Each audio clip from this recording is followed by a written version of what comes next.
Sejam bem-vindos a mais um episódio do nosso Freudcast. Bom dia, boa tarde, boa noite, independente da hora que você esteja nos assistindo. Geralmente a gente conversa muito aqui sobre emoções, né? Sim. Emoção, comportamento. Isso tudo está muito ligado à vida financeira. Dinheiro traz felicidade?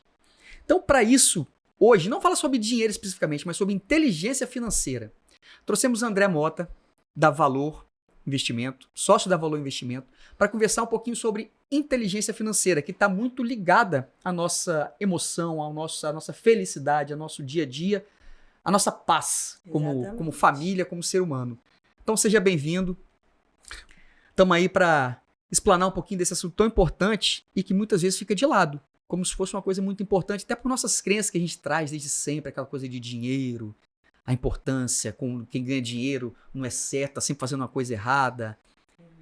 Vamos conversar sobre tudo isso um pouquinho. Vamos. Obrigado, Carol. Obrigado, Vinícius, a oportunidade de estar aqui com vocês.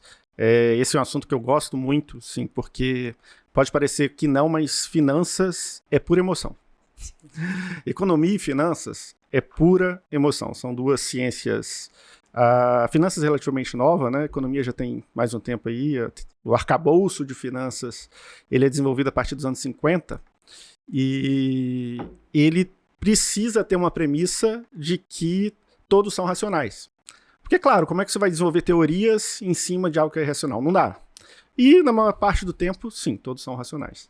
Só que, em muitos casos, a emoção toma conta, a racionalidade sai dessa relação que a gente tem com dinheiro, com investimentos, com tudo, e a coisa bagunça.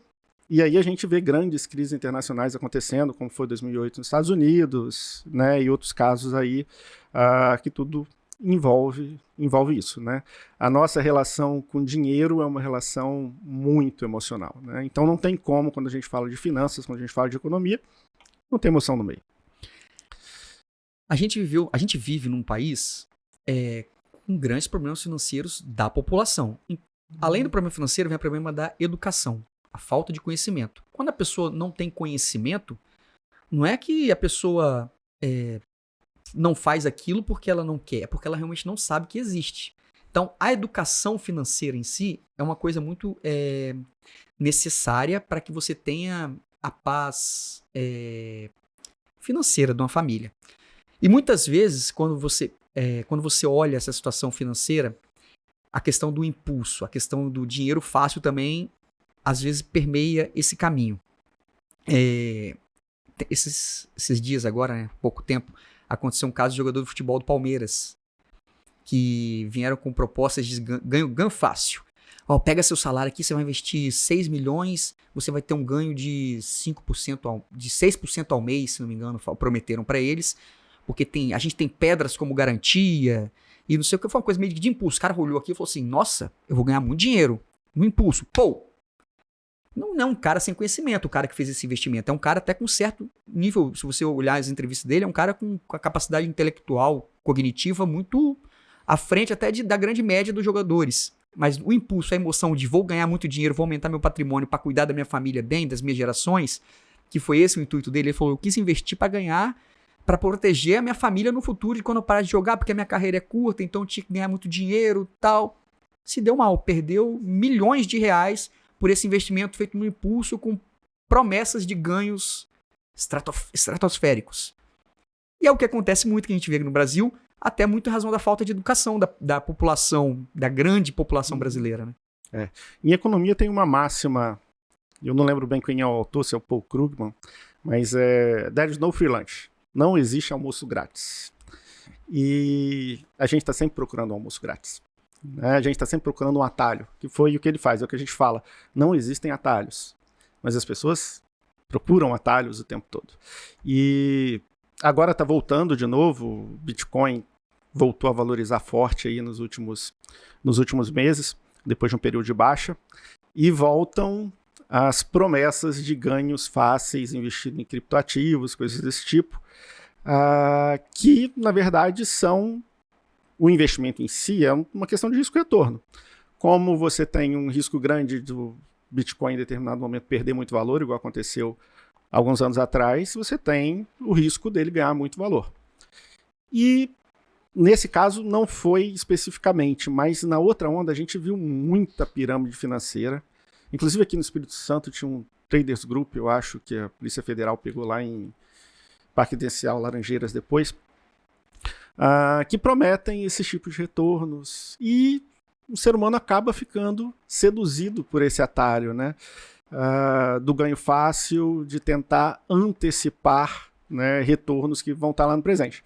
Porque, sim, quando a gente fala de dinheiro, você tem duas decisões a partir do momento que você tenha dinheiro em mãos.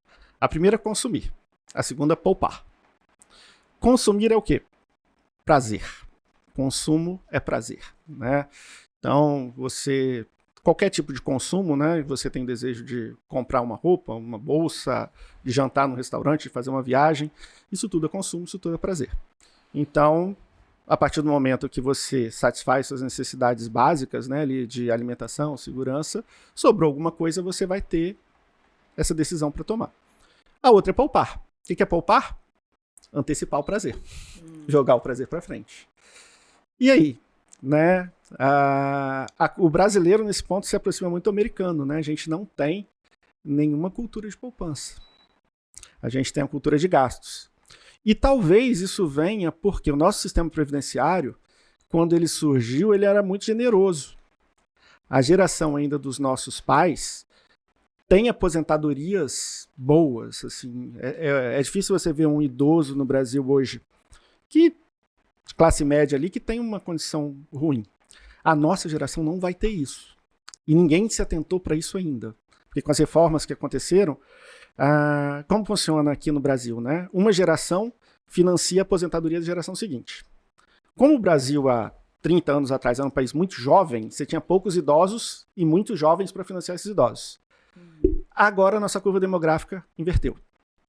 Então a gente vai começar a ter mais idosos do que população jovem trabalhando para sustentar. Então, quando a gente estiver lá pelos 70 anos, a situação vai estar bem complicada e assim, me preocupa muito o que vai ser na nossa sociedade quando esse momento chegar. Aí a gente pega um contraponto, a China, por exemplo. A China não tem sistema previdenciário nenhum, nunca teve. Você tem que poupar tudo para você sustentar na velhice. Lá todo mundo poupa desesperadamente, a preocupação do governo é fazer o povo gastar. E aqui no Brasil a gente tem esse problema que ninguém poupa, aí a gente precisa de capital externo para financiar nossa economia e tudo. Acaba gerando uma implicação nesse sentido, mas a gente não tem cultura de poupança nenhuma. Nós somos impelidos o endividamento, quando a gente olha cartão de crédito e tudo mais, assim, mais de 50% da população tem alguma dívida em andamento. E essa questão do cartão de crédito aí que você falou agora, é falta de conhecimento minha mesmo. Sempre que eu fui viajar pra fora, você chega lá e fala assim, quanto custa? $500. Cartão de crédito. Ok, passou os $500, eles nem perguntam se quer dividir. Isso é muito coisa de brasileiro, né? Sim. Exatamente para estimular o consumo. Ó, quanto custa? R$2.000. Você tem R$2.000? Não, mas eu tenho o meu cartão de crédito. Divide em 10 vezes, em vez de pagar 2.000, vou pagar 3.000, dividido em 10 vezes. E a pessoa vai, R$300, ok, eu posso gastar R$300. Eu tenho ainda mais 500 para gastar esse mês. E vira uma bola de neve. Que é essa questão do consumo, do impulso, do prazer de ter. É aquilo, né? O brasileiro vai muito naquela frase, só se vive uma vez. Eu trabalho, eu mereço. E aí... Isso, as recompensas, né? Eu merecia, né? Eu trabalhei tanto, né? Trabalhei tanto. E você tocou num ponto do cartão de crédito que me chamou atenção para ter uma palavrinha que a gente usa muito, mas nunca pensa no qual o sentido dela, né? Quando você abre mão de consumir no presente para você consumir no futuro, poupando, você está assumindo um risco, né? Porque, queira ou não, você pode não estar aqui no futuro. Um risco extremo, pensando desse jeito. Então, para isso, você tem que ser remunerado. E qual é a remuneração do dinheiro no tempo? Uma coisa chamada juros. Juros nada mais é do que isso. Ou você está recebendo algo para postergar o seu prazer presente de consumir, ou você está pagando para antecipar um prazer futuro. Por quê? Você não tem dinheiro para ter o prazer agora, para você consumir agora, então você antecipa pagando juros. Então você tem essa conta. E aí, se a gente pensar nessa analogia que você fez, se você pensar nos Estados Unidos, o juro é muito baixo. Até outro dia o juros era 0 lá. Então o rotativo do cartão tem um juros muito pequeno.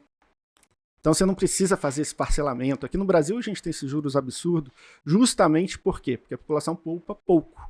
Você tem pouco funding. E aí você tem esse problema dos juros serem muito altos. E aí a gente criou a falácia do 10 vezes sem juros, 8 vezes sem juros, que na verdade tem juros embutidos, escondido ali e tudo. Então, juros, essa definição, o Eduardo Janete da Fonseca tem um livro que fala muito sobre isso. E ele fala que é tudo para tudo na vida, até para a saúde. Se você resolve, né, se drogar, beber, enfim, você vai ter aquele prazer no presente que a droga vai te dar, mas você está usando sua saúde no futuro, né? Isso você vai viver menos se você tiver uma vida completamente desregrada, né?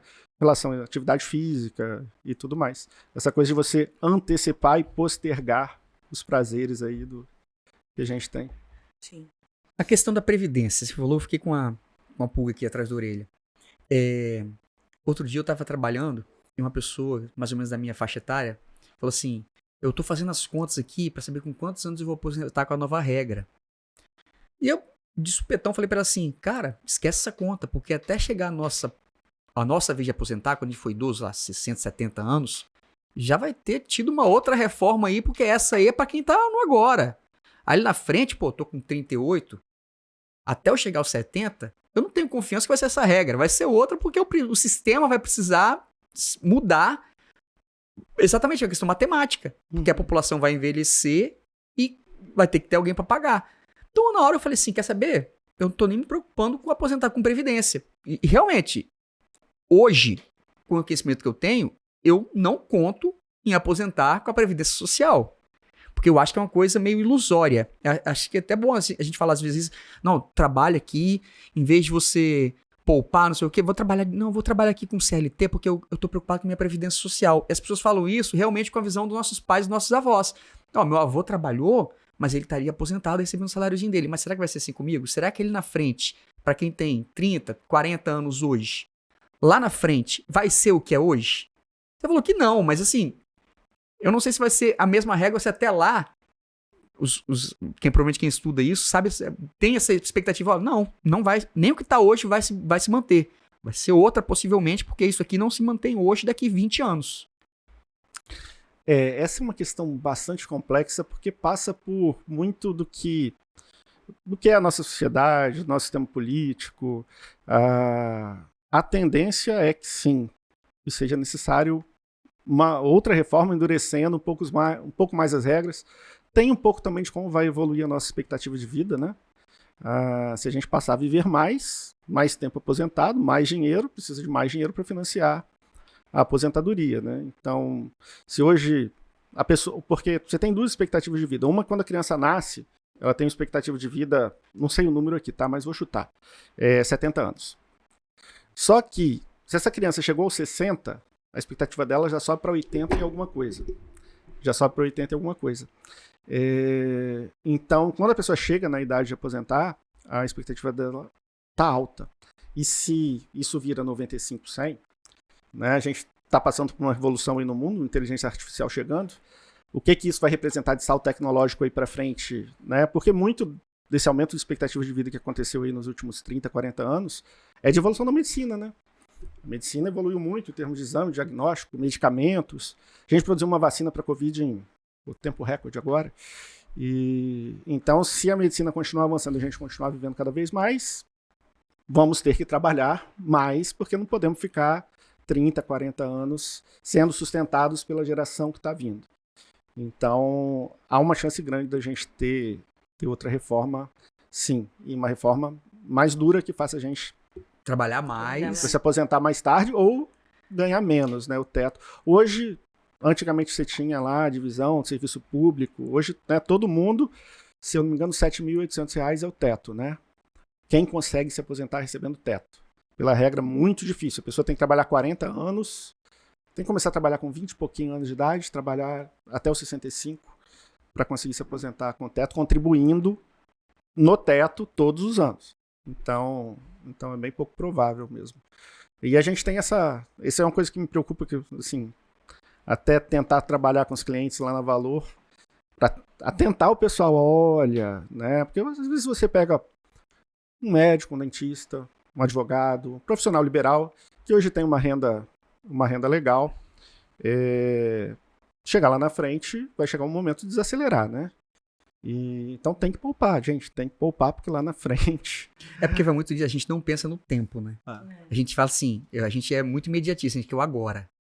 Então, eu lembro quando a Liz nasceu, a gente pensou assim, pô, olha, a gente não esperava estar aqui com, sei lá, beirando os 30 anos, pai de família. Passou muito rápido. Eu olhava pra trás e falava assim, gente, às vezes eu me sinto até um adolescente, que eu encontro um amigo meu, também é muita coisa de homem, né? Homem pode ter 40 anos, se encontra um amigo da adolescência, parece 2 adolescentes juntos. Então, assim, eu olhava aquilo, como eu tinha muito contato com amigo de adolescência, a gente se encontrava, eu me sentia um adolescente, falava, mas eu não sou mais adolescente, calma, eu sou pai de família.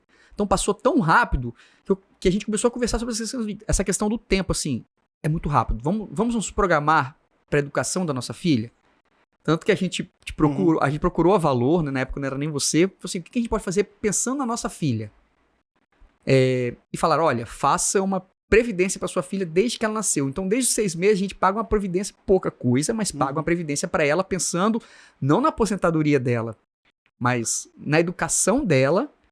Se ela fazer uma faculdade particular, seja lá o que for, que é caríssimo no Brasil, quando a gente for mais velho, talvez a gente fosse assim, será que a gente vai ter dinheiro para pagar aquilo lá? Hoje a gente tem. Lá na frente a gente não sabe se a gente vai ter. Então, todo mês a gente deposita um pouquinho para ela, pensando no futuro dela. Às vezes a gente fala assim, será que esse dinheiro está sendo bem investido? Mas assim, é um investimento na nossa filha, então já vale a pena, porque é um investimento na nossa filha. Mas no começo a gente fala assim, pô, mas vai demorar tanto tempo. Mas hoje ela já tá beirando os 7 anos de idade. Eu falo, pô, passou muito rápido. Daqui a pouco realmente ela vai sair da escola e vai usar esse dinheiro para alguma coisa. E às vezes eu vejo que falta assim, a questão de saber que vai de novo no impulso, no gastar para ter o prazer momentâneo ou poupar para o futuro. O poupar aí é que vai entrar mais ou menos que tipo de poupança você quer. Você quer poupar para você? A sua poupança é para agora ou lá para frente? Nesse caso, é uma poupança nossa lá para frente, para a gente não precisar gastar e para ter um investimento para ela gastar esse dinheiro. E eu acho que eu vejo muita dificuldade das pessoas entenderem essa questão de tempo e dinheiro realmente. Do prazer momentâneo, prazer rápido, prazer imediato. Porque é aquilo que o Carol falou. Eu vou poupar. A gente ouve muita gente falando isso, né? Eu vou deixar a herança. Eu vou gastar tudo em vida para não deixar ninguém lá para frente, porque realmente as pessoas não pensam no futuro, pensam no agora, aqui e agora. E também pode.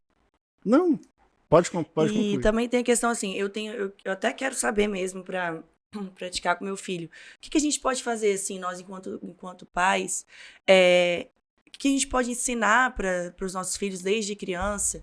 Sei lá, dar um dinheirinho por mês e ensinando a guardar. O que a gente pode fazer, assim? Porque, na verdade, eu acho que devia ter isso na escola, né?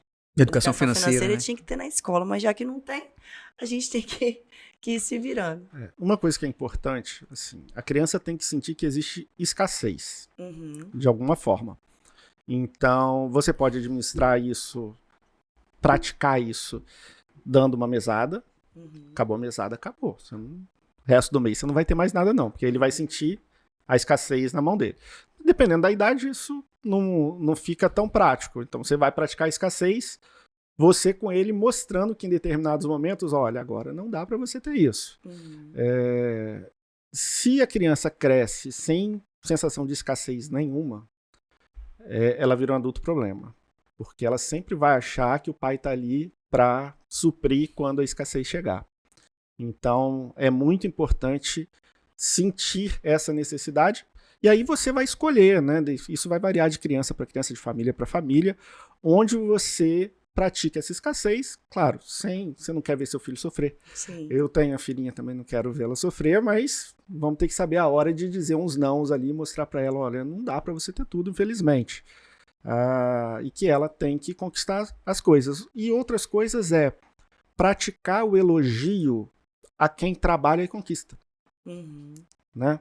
A criança tem que crescer admirando pessoas que trabalharam e conquistaram coisas, né? Então, ela ter alguns exemplos assim que ela admire para ela querer seguir esses caminhos é bem interessante. E são coisas relativamente simples, né? É. Porque, tipo, no dia de hoje, né, a gente tem tantos ídolos da mídia, né? Mas é interessante, assim, às vezes ter um tio, um primo, um parente qualquer, que é uma pessoa legal, uma pessoa bem-sucedida, para você falar assim, pô, que legal, né? Para a pessoa se espelhar um pouco e falar assim, ó, você também pode, né? É importante a gente praticar isso. Mas, assim, aquela hora eu ia falar, né? Porque Vinícius falando me lembrou algumas coisinhas aqui que são importantes. A primeira dinheiro traz felicidade, né? Mas o que a gente chama de uma curva que é assintótica, né? Você precisa suprir suas necessidades básicas. Alimentação, segurança, né? Você morar num lugar adequado, você ter uma alimentação, você ter condições de fazer um tratamento de saúde. A partir daí, você tem um incremento, né, no nível de felicidade, a partir de um determinado nível de renda, e chega num determinado ponto que os ganhos são incrementais, né? Vão ter outras coisas que vão ser muito mais relevantes do que dinheiro para você estar feliz ou não. Só que, a partir do momento que você atinge um determinado patamar, uma determinada rotina que exige um determinado nível de gastos, se você tiver que dar um passo atrás, aí isso gera uma angústia. A redução do padrão de vida. A redução do padrão de vida, né? Então, o que acontece muitas vezes, né? Determinados profissionais se formam, começam a ganhar muito dinheiro, elevam o padrão de vida e põem lá em cima, como se aquilo fosse perpetuar eternamente. Mais à frente a coisa não dá muito certo e tem que dar um passo atrás. Inclusive, tem um livro interessante que é o Rápido e Devagar, né, do Daniel Kahneman, que é um prêmio Nobel que estuda muito essa questão das finanças comportamentais, e que ele mostra lá claramente como as emoções mais recentes elas são mais relevantes para a gente do que as emoções passadas. Tem uma experiência onde a mesma pessoa ela coloca a mão por um determinado tempo na água gelada. Aí fica lá, suponhamos, 1 minuto. Depois as pessoas descansam, volta a fazer uma segunda experiência. Ela fica de novo 1 minuto com a mão na água gelada. Só que aí a água vai esquentando. Quando ela tira a mão, a água está em temperatura agradável. Qual das duas experiências foi pior? A que só ficou na água gelada. Quando a coisa termina melhor, você tem a sensação de que foi tudo melhor. Então, isso tem muito a ver com, né, essa coisa das emoções recentes. Então, você pode ter vivido 30 anos, 40 anos de riqueza, de alegria e de tudo. Se seu patamar cair lá na frente, você vai se tornar uma pessoa triste a partir dali. Então, por isso que é importante ter um planejamento e ter esse equilíbrio. A gente chama de gestão de riscos, né? Se lá na frente acontecer alguma coisa imprevista, como eu vou me virar? Eu sou um cirurgião. Se eu quebrar a mão, né? Como é que eu vou operar? Então, as pessoas podem fazer seguro para isso, as pessoas podem poupar para isso, mas é importante que se pense nisso, né? E a gente não pensa na tragédia, né? A gente pensa só... A gente não é programado, muitas vezes, para pensar na tragédia. Quando a gente passa a pensar na tragédia, é porque ou a gente viveu ou porque a gente tá perto de alguém que viveu. Então, assim, quando a gente não pensa na tragédia e ela simplesmente acontece com alguém, pô, é como se o chão estivesse abrindo. E realmente, a partir daquele momento ali, tudo para você é até instinto do ser humano, né? Luta e fuga, né? Você vai se programar para se defender daquilo, para aquilo não acontecer de novo. Olha, tá vendo meu tio? O meu tio, ele fez um investimento que é assim, assado, quebrou, que é o que aconteceu no Brasil, né? Fez investimento, quebrou, e todo mundo foi falência, aí vem suicídio, aí vem fim de família, acabou, porque teve uma quebra do padrão de vida, que era lá em cima, com investimentos, acabou, pô, não sei quem, ó, meu fulano se matou, não sei quem, por quê? Porque teve aquela quebra do padrão de vida, e uma próxima geração fala assim, não, eu conheço gente assim, tá? Cadê seu dinheiro? Tá todo na poupança. Na poupança do Banco do Brasil. Porque se o Banco do Brasil quebrar, o Brasil quebrou. Então você tá lá, a pessoa tem, sei lá, 1 milhão na poupança do Banco do Brasil. Porque ela viu gerações passadas que ousaram um tipo de investimento que não a poupança, que eu não sei se o risco valeria ou não, para aquela pessoa não valeu, ó, se matou. Investiu todo o dinheiro e se matou porque quebrou. Então, meu dinheiro tá aqui parado no Banco do Brasil. É a questão da emoção, né? Foi a emoção que ela teve, que ela vivenciou naquele momento da sociedade do Brasil, década de 80, década de 70, que realmente teve muita experiência financeira ali de gente, até aqui no Espírito Santo mesmo, de banco que quebrou e levou todo mundo à falência, de cooperativas. Então, você vê pessoas hoje, gerações na frente, a minha, 50, 60 anos, fala assim, meu dinheiro? Investir? Claro que não. Tá lá no Banco do Brasil, porque o Banco do Brasil eu tenho certeza que não vai quebrar. Então é muito disso, dessa emoção que te marcou, que trouxe essa emoção pra você. E às vezes é um pouquinho também que você precisa quebrar um pouquinho às vezes essa emoção. Falar assim, cara, aconteceu. Na vida a gente tá exposto a tudo. A coisas boas e a coisas ruins. Tô falando pra você se meter com qualquer picareta que apareça oferecendo pra você uma pirâmide financeira. Que a pirâmide, ela tem uma cara de pirâmide. Você não sabe explicar de onde o dinheiro vem, de onde vem o lucro, é até uma coisa assim, nossa, se lucrou isso tudo tão rápido assim, desconfia. Mas tá falando também de um tempo, você vai investir, olha, seu dinheiro vai ficar investido nisso. Tem risco você tem risco de morrer estando vivo. Então você vai investir seu dinheiro, tem chance de algum dia dar errado? Ok. Mas você vai perder dinheiro também, porque tem a questão da desvalorização do dinheiro, da inflação e tudo mais. Só para manter aquela segurança de estar no Banco do Brasil, estar na Caixa Econômica, estar num banco público, porque senão vai quebrar e minha família vai ficar pobre, vai passar fome. Tem muito disso também, né? Tem. Você citou, assim, eu atendi uma cliente uns anos atrás e parece que você descreveu o que aconteceu. No início dos anos 80, tinha Lima Lima aqui no Espírito Santo, que era ligada à Coroa Brastel lá no Rio, uma corretora, e a Coroa Brastel, eles pagavam uma renda fixa que pagava mais, né? Na época a inflação era muito alta e muita gente buscou o atalho, o risco era maior. A Coroa Brastel quebrou lá, Lima Lima quebrou aqui, e ela falava assim, meu sogro era gerente do Banco do Brasil, e toda vez ele fala, eu avisei da Lima Lima para aquele pessoal. A questão é que o sistema financeiro ele evoluiu muito, né? Nosso sistema financeiro no Brasil ele é muito sólido. A gente viu os Estados Unidos em 2008, toda a dificuldade que teve, nós passamos incólumes aqui. 2015, 2016, a pior recessão da nossa história, sistema financeiro incólume. A gente tem uma regulação do sistema financeiro realmente assim fantástica. A parte de tecnologia de informação e automação do nosso sistema financeiro, o mundo inteiro não tem igual. PIX, isso tudo que a gente faz. E as pessoas estão ancoradas ainda num tempo, por quê, né? Ficou o trauma. O trauma sempre marca muito. E o trauma passa de geração em geração, né? Todo mundo vai falando aqueles eventos absurdos.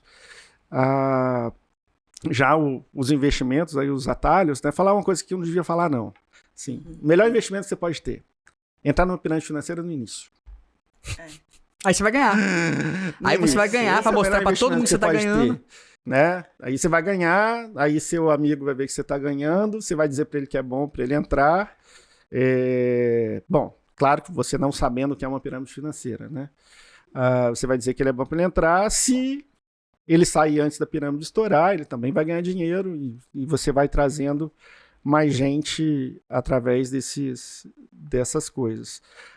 O grande problema é que ninguém se dá conta, é que tem um bichinho chamado inflação, que é o que complica tudo.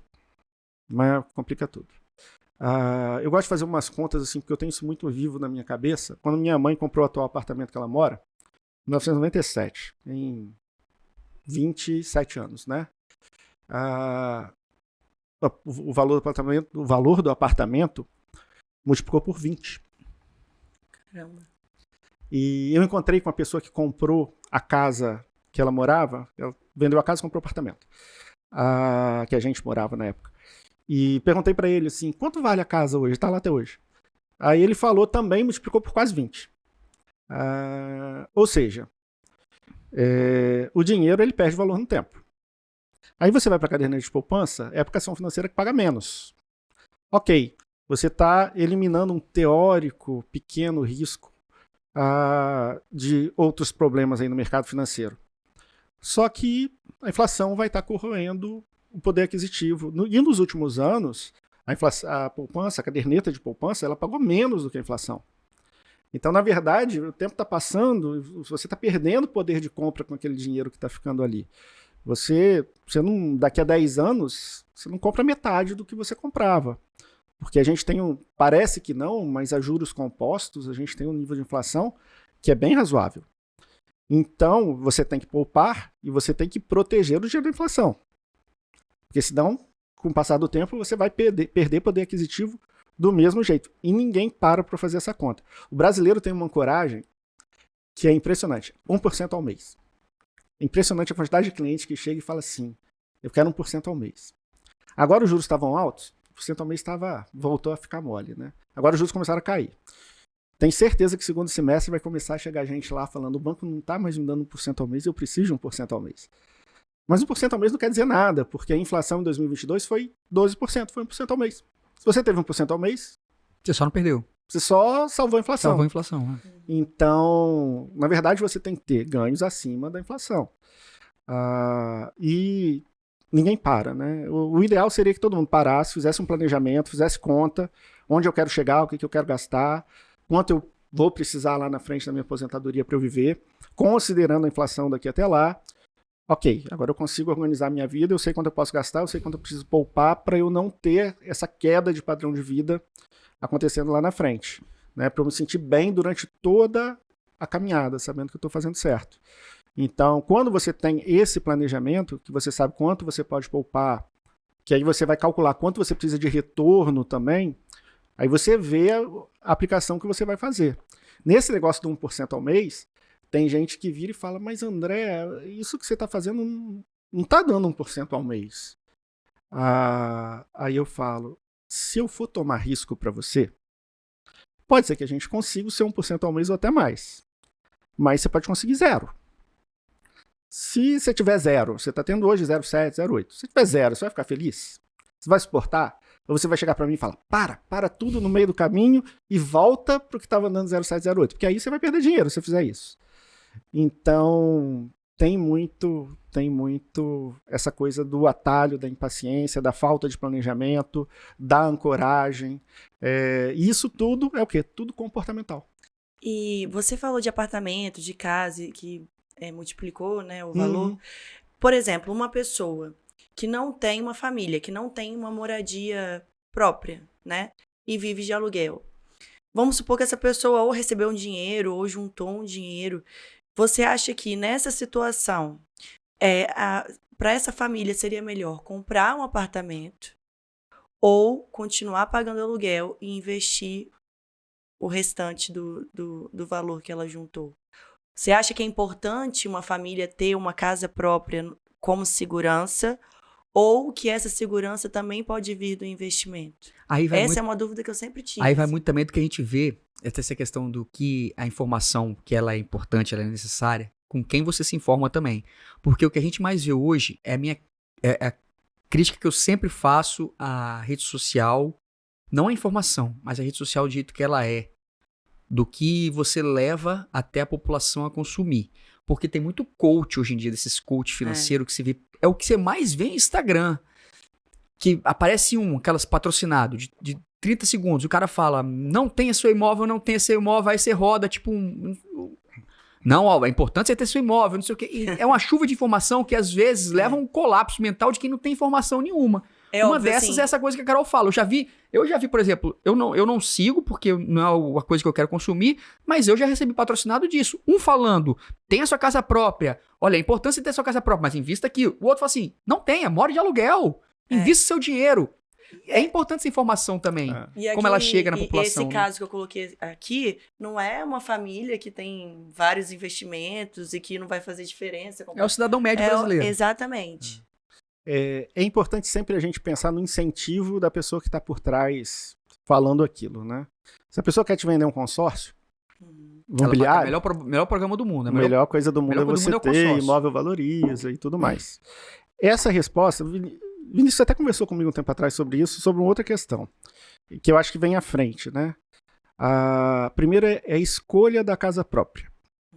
Se você está estabilizado numa determinada região e apareceu um imóvel legal que você pensa em morar ali por muitos anos, que te satisfaz, é uma decisão de consumo. E se você tem o dinheiro, eu acho que você deve exercer. Né? Por quê? Porque o imóvel ele vai valorizar com o tempo e você vai estar dando segurança para você, para sua família, você vai estar vivendo bem ali, você vai poder decorar do seu jeito. Enfim, isso vai te trazer satisfação e não vai te trazer perda de patrimônio.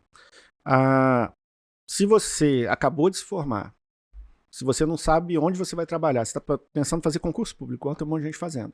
Aí você vai passar para concurso público lá no Mato Grosso. Não vai comprar um imóvel agora, né? Porque os custos de transação de imóvel são altos também. Sim. A decisão financeira em si é uma decisão um pouco difícil, porque tem sempre um imponderável, que é a valorização do imóvel. E Vitória e Vila Velha, nos últimos anos, Vitória foi a capital onde o imóvel mais se valorizou no Brasil nos últimos 5 anos. Né? Aluguel também, gente.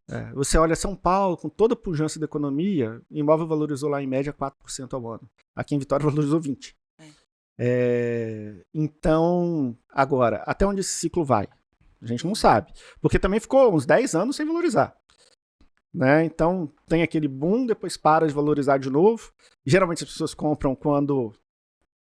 Né, valorizou muito, é o que a gente chama do medo de perder a festa. Tem sempre um amigo comprando um imóvel que valorizou e você vai lá e compra um imóvel que valorizou Vitória também. Valoriza muito, aí você vai e compra no fim da onda. Isso. Aí você compra e para de valorizar. Esse sentimento, né, do medo de perder a festa é presente em tudo. Lá no trabalho também é assim, quando a bolsa tá lá nos highs, você fala, já deu, né? A gente não sabe mais quanto vai. Começa a chover cliente querendo investir em ação. Por quê? Porque os amigos estão ganhando dinheiro investindo em ação. Bitcoin começou a subir agora. Logo, logo vai aparecer um monte de gente de novo querendo investir em Bitcoin. Então, eu tenho dúvidas, porque o que está acontecendo em Vitória é o seguinte. O aluguel ele tem que variar aí entre 0,3% e 0,4% do valor do imóvel. Então, um apartamento de 500 mil, você tem que alugar ele por uns R$2.000, pelo menos. Tô fazendo a conta certa? Tô, né? 1% de 500 mil, 5 mil, R$2.000 pelo menos. Quando o imóvel começa a subir muito além e o aluguel não acompanhar, dependendo da região, isso fica insustentável. Em algumas regiões de Vitória isso está acontecendo. Você vai ver o preço do apartamento a 800 mil e a pessoa aluga por 1.600. É fim de ciclo. Geralmente, quando isso acontece, é fim de ciclo. Então, tem que sempre olhar quanto eu alugaria. Né? Está compatível esse 0,3%, 0,4% aí? Se está ou se não está. Por outro lado, quando o aluguel é muito mais representativo, é que o imóvel está barato. Aí vale a pena. Porque, em geral, essa conta que eu fiz do apartamento da minha mãe, 1 ano e meio atrás, mais ou menos, eu acho que eu fiz percentualmente quanto dava ao ano.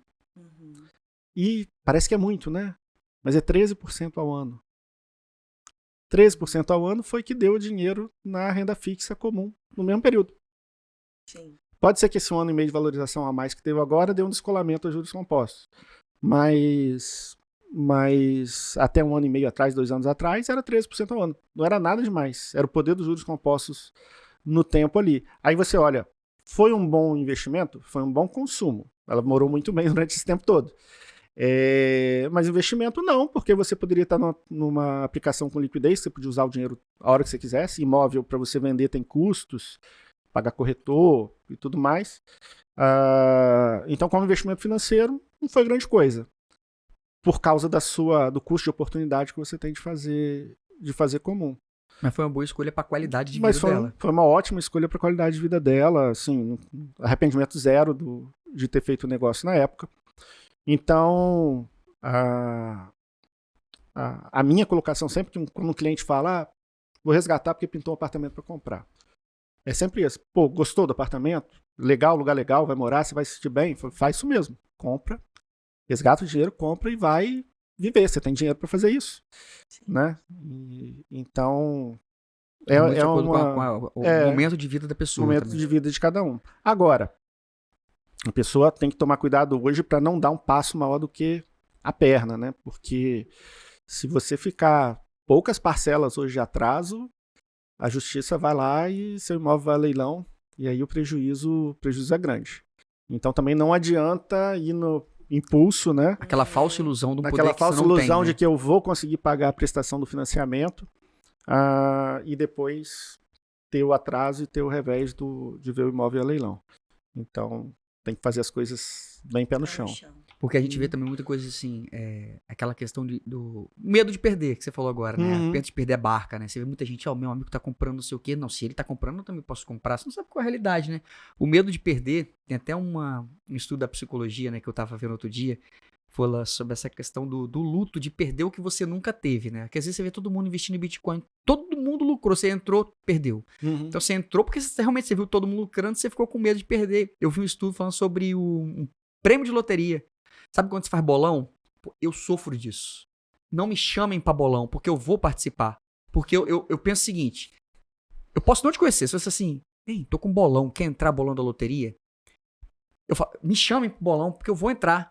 Porque se eu não entrar e vocês ganharem, eu vou entrar numa depressão. E realmente, eu pensava assim, e eu fui ver esse estudo e falei assim, realmente, é tão sério isso, a questão comportamental, que foi um estudo de psicólogos, foi até de mestrado, se não me engano, que as pessoas que tiveram a oportunidade de entrar num bolão não entraram e aquele bolão foi contemplado, foi sorteado e ela vê os companheiros de trabalho, aconteceu isso que na Vale dizem, né, um grupo de pessoas, todo mundo milionário e você ali, você ao mesmo tempo você ter o sentimento de eu podia ter feito parte dessa festa, eu não fiz, é meu, mas não é meu ao mesmo tempo, e as pessoas entram em depressão, e as pessoas ficam com aquele sentimento de eu perdi. Calma, isso é meu. É até um sentimento de justiça. Tá todo mundo rico e eu não. Então tem muito disso, desse medo de perder, né? Sim, eu quero fazer parte dessa festa. Porque aí também envolve o comportamento, envolve ilusão. Se todo mundo tá ganhando, tem que ganhar também. Não quero ficar fora dessa festa, não. É muito dessa... tá muito vinculado, né? O comportamento humano com as finanças, com o dinheiro. E aí quando eu falo assim, dinheiro não traz felicidade. Ok, mas ele traz paz. Isso. Ele traz paz, ele traz qualidade de vida, às vezes para as pessoas que você quer bem, sua família, seus filhos. Eu falo, tão bom aquele fulano, ajudou todo mundo, tem muito dinheiro, né?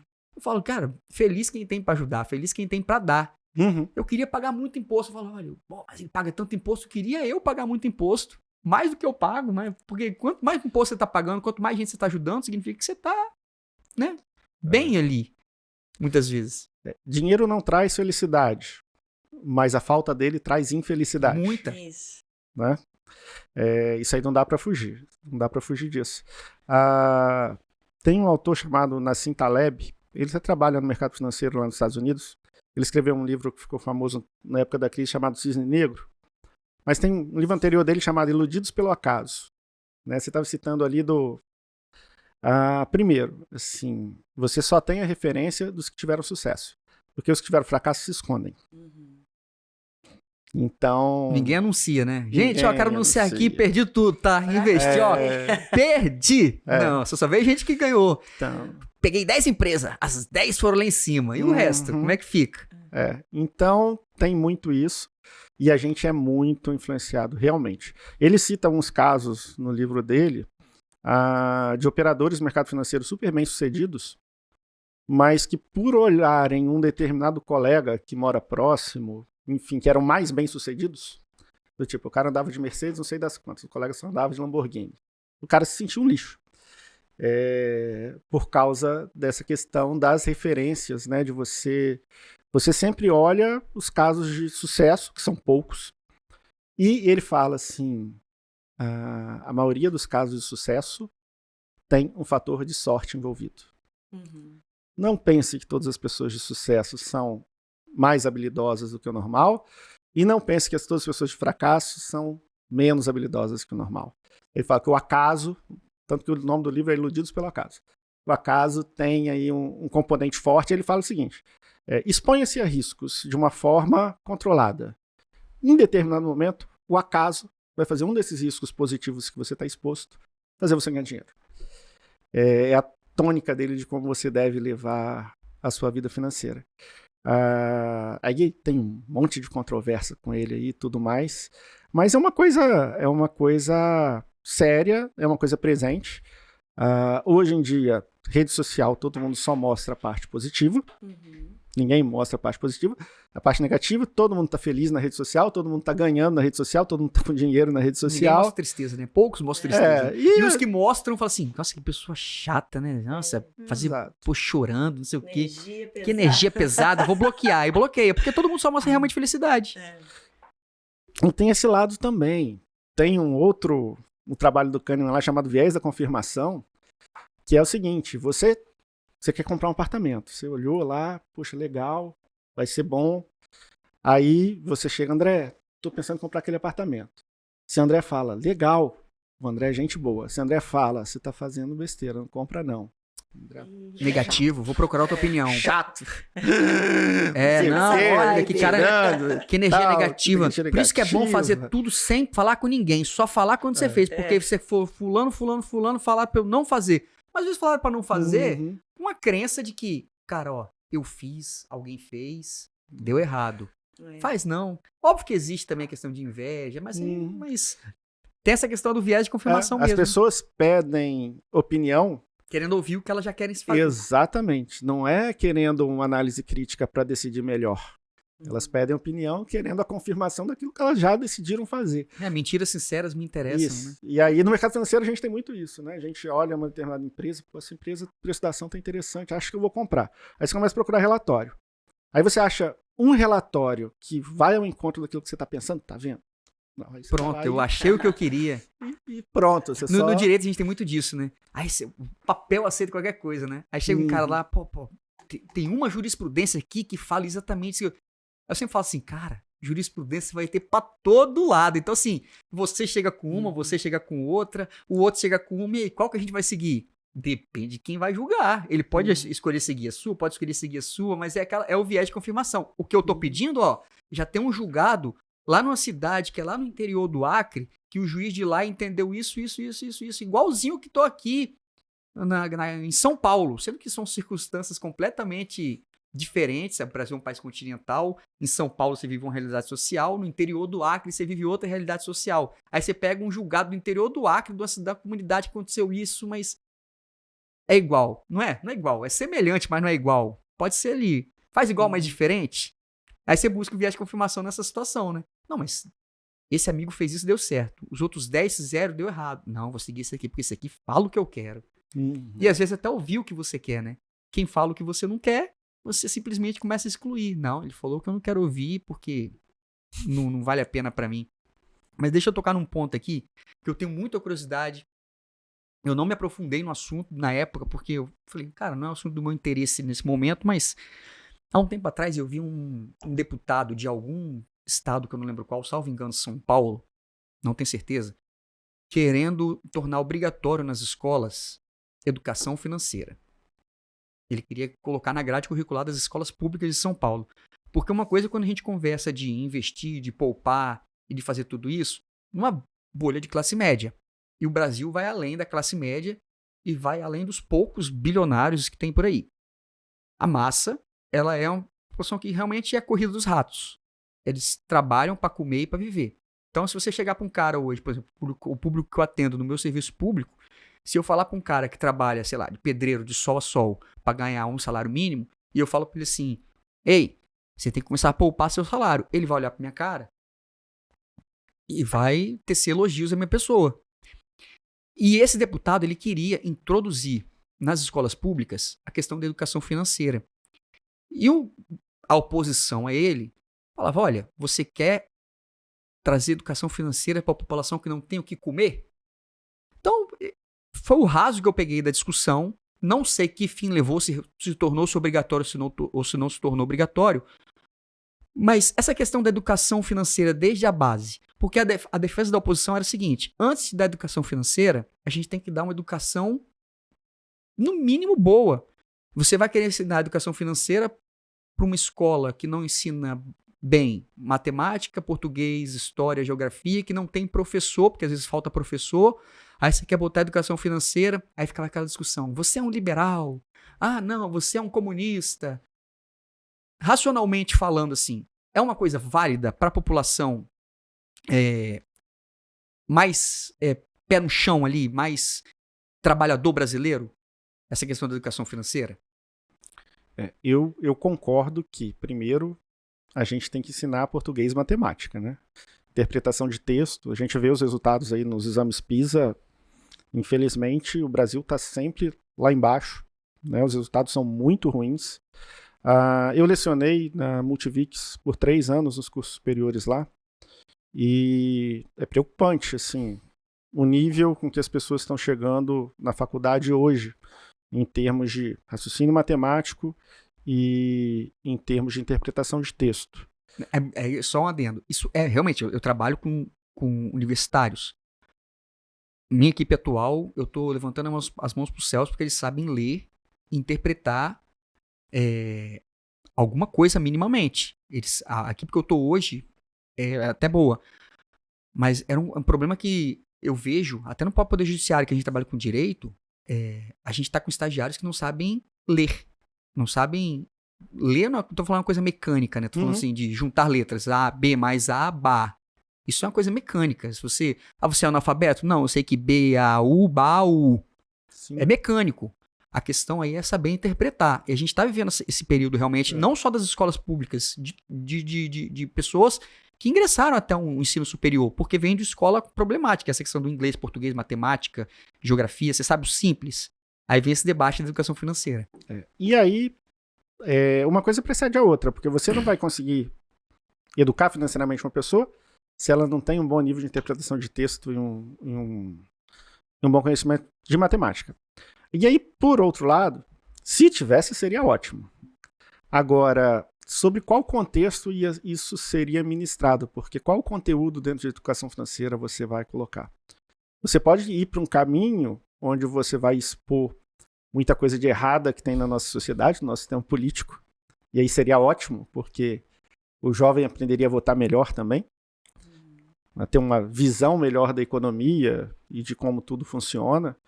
Ou você pode ir por um outro lado. A gente sabe que tem viés ideológicos na aula de história hoje, na aula de outras disciplinas, né?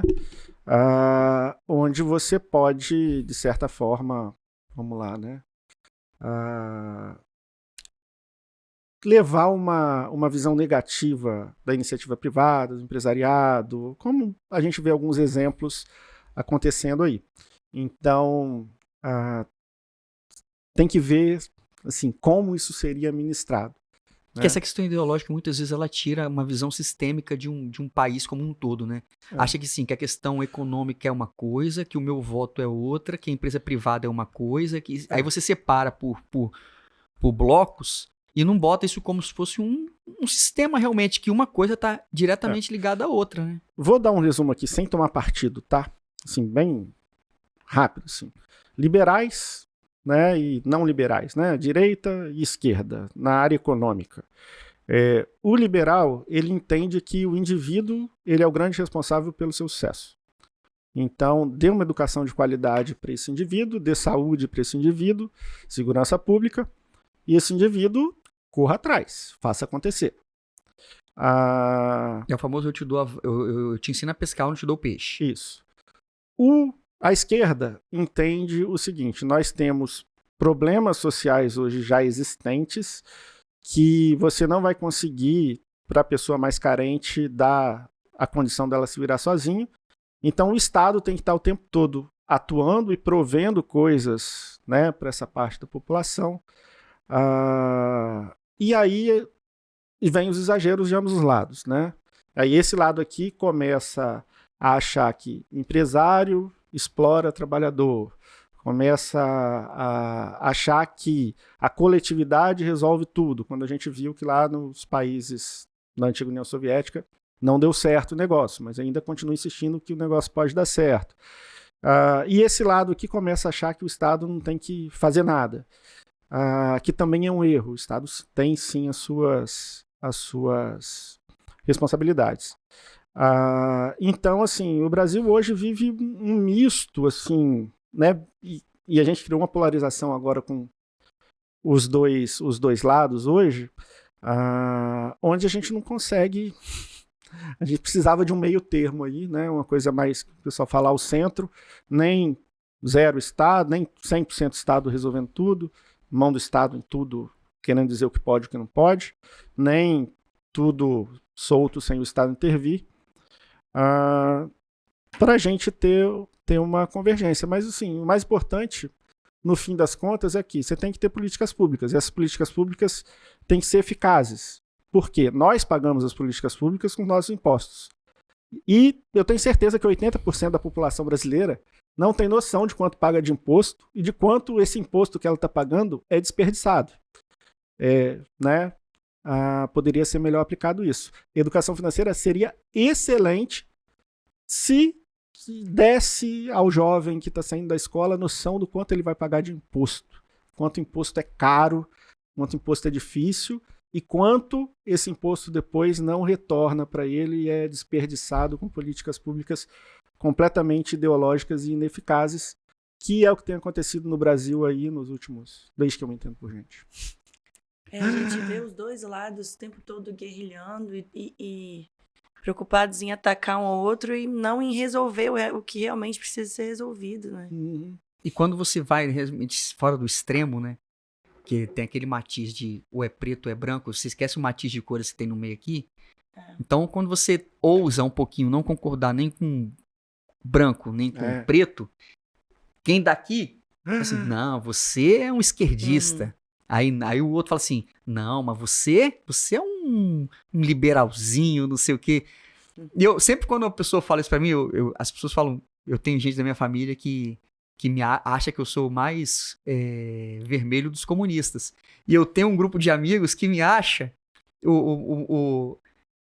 mais... a palavra que eles usam, né? O mais bolsominion dos bolsominions. Eu falo assim, cara, pelo amor de Deus, assim, eu simplesmente não sou adepto a extremo nenhum. Eu não acho que o Estado tem que acabar, eu não acho que tem que privatizar tudo, mas eu também não acho que você tem que fazer tudo da outra forma. O Estado tomando conta de tudo também. O Estado vai tomar conta se você pode tomar uma água ou se essa água tem que ser em garrafa de plástico ou em garrafa de vidro, porque a garrafa de plástico pode fazer um corte na sua boca, porque às vezes é muito disso que a gente vê também. O Estado intervindo em coisas que absolutamente desnecessária.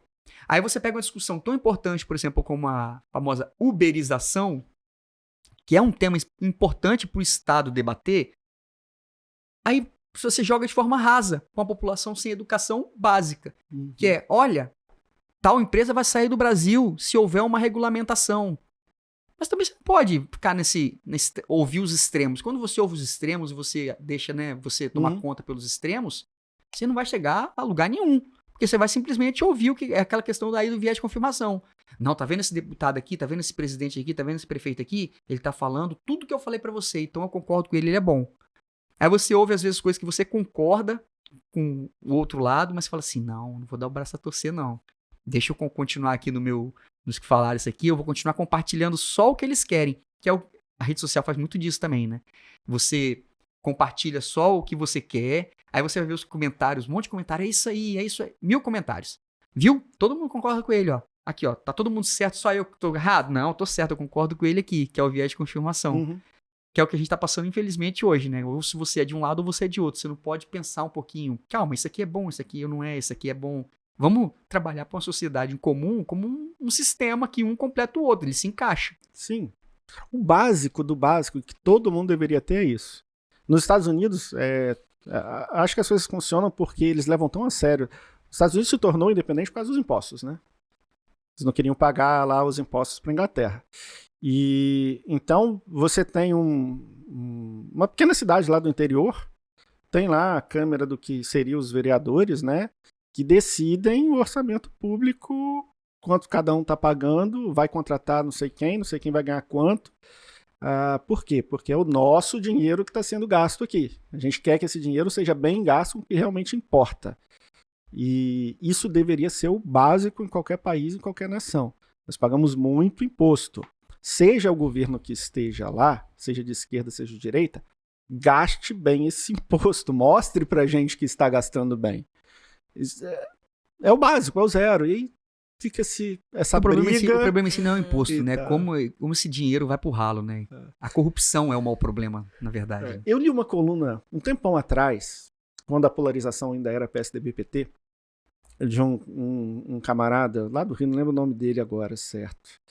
Mas ele falava o seguinte: brasileiro adora torcer.